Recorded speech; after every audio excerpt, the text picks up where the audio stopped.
আজকে মিনিমাম 4-5 দিন পর রোদের দেখা দিয়েছে, সবাই দেখতেই পাচ্ছে একটু রোদ উঠেছে, বেশ ভালোও লাগছে। কিন্তু এই যে বৃষ্টির জলে বাইরে যাওয়া আসা হয়েছে, জামা কাপড় ভিজে গেছে, শোকাচ্ছিল না, ওগুলো একটা বাজে গন্ধ হয়ে গেছে, একটা গুপসো গন্ধ হয়ে গেছে। বিছানার চাদর ফাদরগুলো খুব ময়লা হয়েছে। আর ছেলে স্কুল যাওয়া আসা করেছে, ওরও কতগুলো জামা কাপড় বেরিয়ে গেছে, আমারও বেরিয়েছে। আর দেখো আমি আজকে 1 হাঁড়ি গরম জল বসিয়েছি, 1 হাঁড়ি গরম জল বসিয়েছি, এখন হচ্ছে, এখনো হয়নি, ওগুলো কাচবো।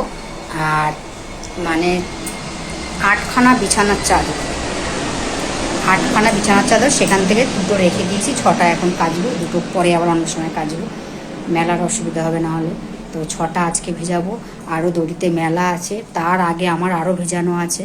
তো দেখো জামা কাপড়গুলো সব কলপারে রাখা আছে।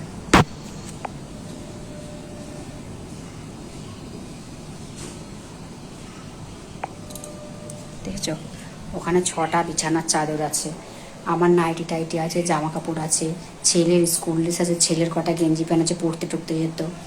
আর আগে কতগুলো ভেজানো আছে, ছেলে আবার কালকে কেচে দড়িতে মেলে রেখে গেছে। তো কার কার তোমাদের এরকম জামা কাপড় জমেছে বলো। বর্ষায় তো সবার একটু জমবেই, কাচতে গেলেও খুব কষ্ট হয়। তো দেখি আজকে কেচে কতটা কি কোথায় মেলতে পারি।